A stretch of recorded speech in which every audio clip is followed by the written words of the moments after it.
नमस्कार सभी को। मेरे चैनल में आप सभी का हार्दिक स्वागत है।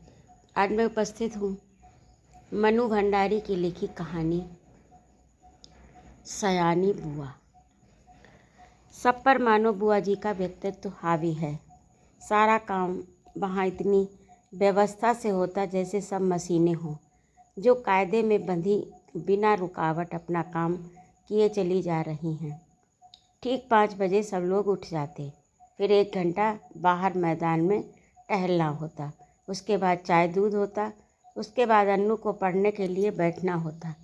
भाई साहब भी तब अखबार और ऑफिस की फाइलें आदि देखा करते। 9 बजते ही नहाना शुरू होता। जो कपड़े बुआ जी निकाल दें वही पहनने होते। फिर कायदे से आकर मेज पर बैठ जाओ, खाकर काम पर जाओ।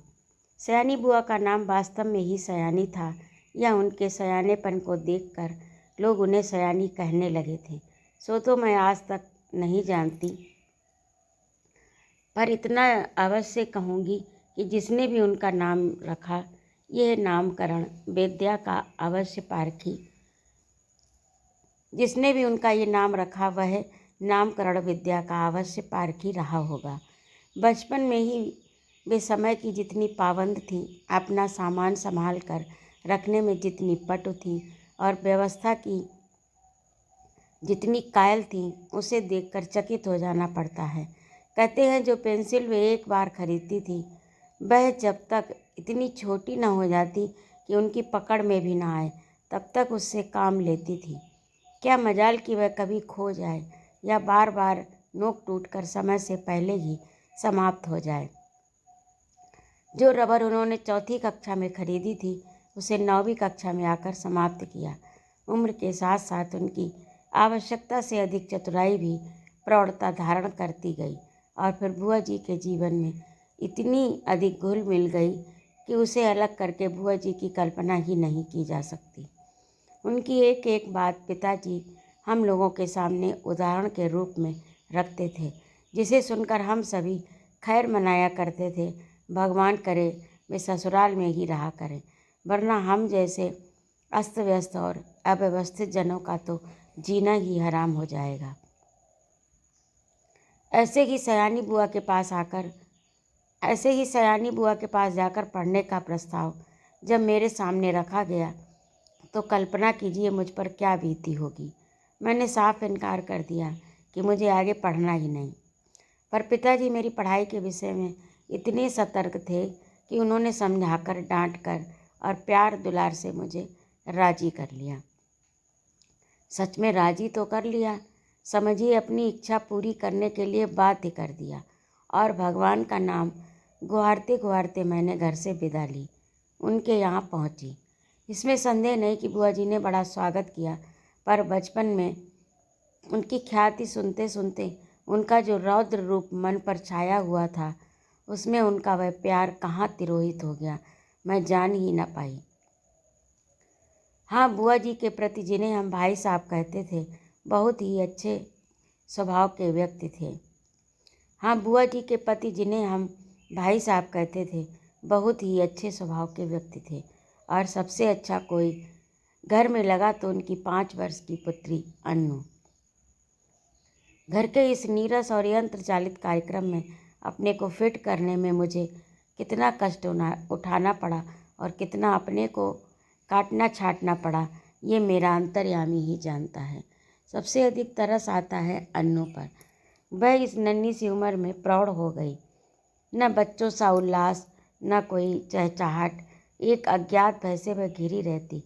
घर के उस वातावरण में कुछ ही दिनों में मेरी भी सारी हंसी मारी गई।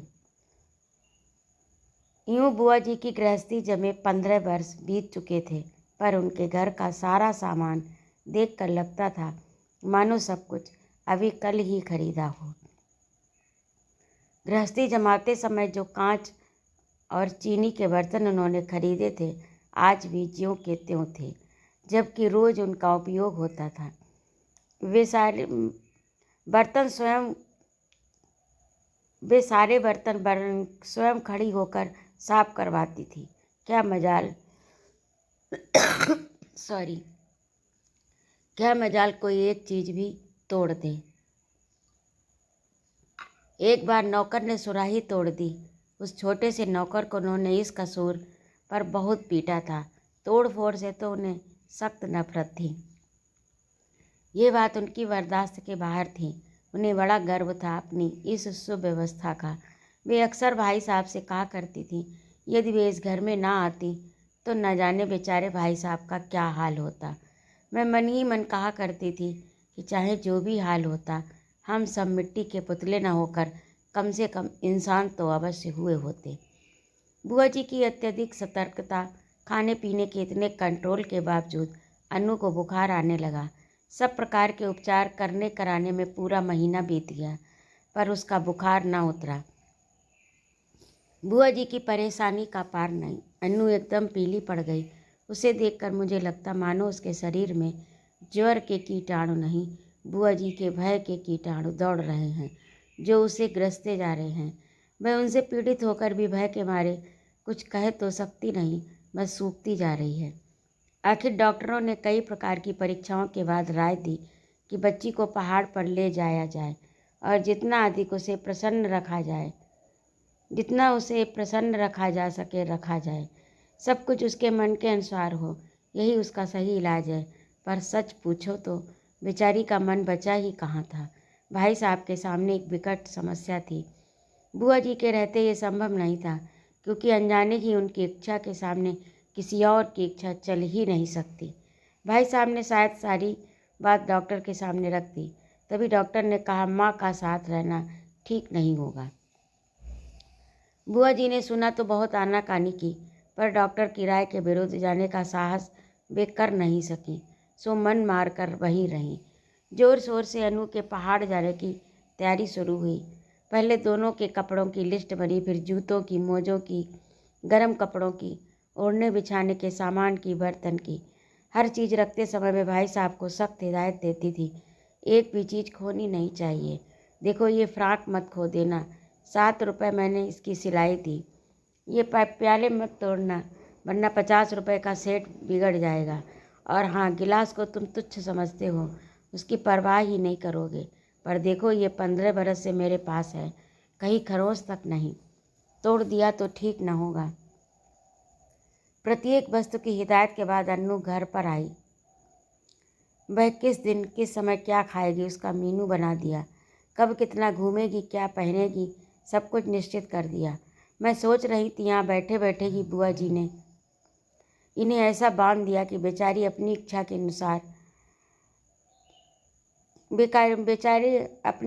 अनुसार क्या खाक करेंगे।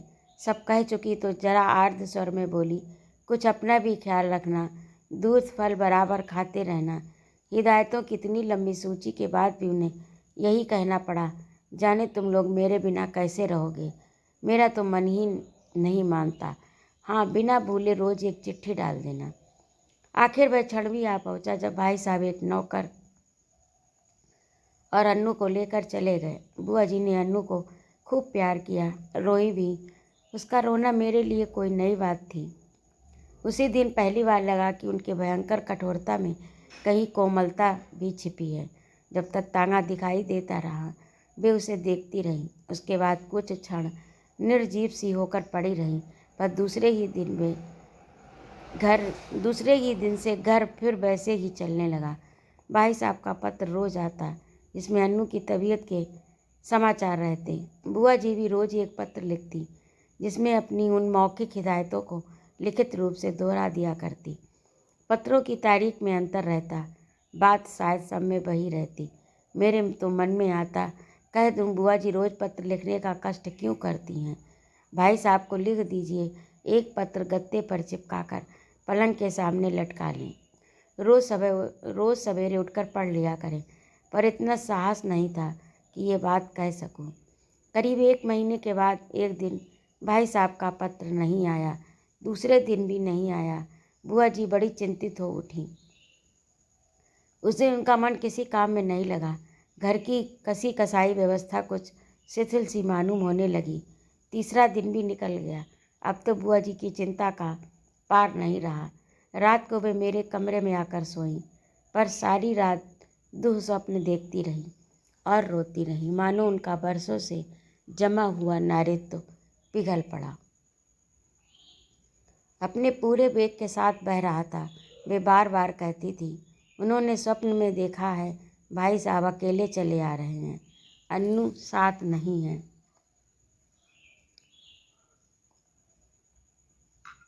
उनकी आंखें भी लाल हैं और वे फूट फूट कर रो पड़ती। मैं तरह तरह से उन्हें आश्वासन देती, बस वे तो कुछ सुन नहीं रही थी। मेरा मन भी कुछ अन्नू के ख्याल से, कुछ बुआ जी की दशा देखकर बड़ा दुखी हो रहा था। तभी नौकर ने भाई साहब का पत्र ला कर दिया। बड़ी व्यग्रता से कांपते हाथों से उन्होंने उसे खोला और पढ़ने लगी। मैं भी सांस रोककर बुआ जी के मुंह की ओर देख रही थी कि एकाएक पत्र फेंक कर सिर पीटती बुआ जी चीख कर रो पड़ी। मैं धक रह गई, आगे कुछ सोचने का साहस ही नहीं होता था। आंखों के आगे अन्नू की भोली सी नन्ही सी तस्वीर घूम गई। तो क्या वह अन्नू सचमुच ही संसार में नहीं है? ये सब कैसे हो गया? मैंने साहस करके भाई साहब का पत्र उठाया। लिखा था, प्रिय सयानी, समझ में नहीं आता किस प्रकार तुम्हें ये पत्र लिखूं, किस प्रकार तुम्हें यह पत्र लिखूं, किस मुँह से तुम्हें ये दुखद समाचार सुनाऊं। फिर भी रानी, तुम इस चोट को धैर्यपूर्वक सह लेना। जीवन में दुख की घड़ियाँ भी आती हैं, उन्हें साहसपूर्वक सहने में ही जीवन की महानता है। ये संसार नश्वर है, जो बना है वह एक न एक दिन मिटेगा ही। शायद इस तथ्य को सामने रखकर हमारे यहाँ कहा है कि संसार की माया से मोह रखना दुख का मूल है। तुम्हारी इतनी हिदायतों के और अपनी सारी सतर्कता के बावजूद मैं उसे नहीं बचा सका। इसे अपने दुर्भाग्य के अतिरिक्त और क्या कहूँ। ये सब कुछ मेरे हाथों ही होना था। आंसू भरी आंखों के कारण शब्दों का रूप अस्पष्ट रूप से अस्पष्टतर होता जा रहा था और मेरे हाथ कांप रहे थे। अपने जीवन में यह पहला अवसर था जब मैं इस प्रकार किसी की मृत्यु का समाचार पढ़ रही थी। मेरी आंखें शब्दों को पार करती हुई जल्दी जल्दी पत्र के अंतिम हिस्से पर जा पड़ी। धैर्य रखना मेरी रानी, जो कुछ हुआ उसे सहने की, भूलने की कोशिश करना। कल 4 बजे तुम्हारे 50 रुपए वाले सेट के दोनों प्याले मेरे हाथ से गिरकर टूट गए। अन्नू अच्छी है, शीघ्र ही हम लोग रवाना होने वाले हैं। 1 मिनट तक मैं हत बुद्ध सी खड़ी रही, समझ ही नहीं पाई ये क्या से क्या हो गया। ये दूसरा सदमा था। ज्यों ही कुछ समझी, मैं जोर से हंस पड़ी। किस प्रकार मैंने बुआ जी को सत्य से अवगत कराया, ये सब मैं कोशिश करके भी नहीं लिख सकूंगी। पर वास्तविकता जानकर बुआ जी भी रोते रोते हंस पड़ी। 5 आने की सुराही तोड़ देने पर नौकर को बुरी तरह पीटने वाली बुआ जी 50 रुपए वाले सेट के प्याले टूट जाने पर भी हंस रही थी, दिल खोल कर हंस रही थी, मानो उन्हें स्वर्ग की निधि मिल गई हो। तो अभी आप सुन रहे थे मनु भंडारी की लिखी कहानी सयानी बुआ। तो कहानी आपको कैसी लगी कमेंट करके अवश्य बताइएगा। और यदि आपको मेरा कहानी सुनाना अच्छा लगता हो तो कृपया मेरे चैनल को सब्सक्राइब अवश्य करें, लाइक और कमेंट करें तथा अपने सुझाव भी दें। सुनने के लिए बहुत बहुत धन्यवाद।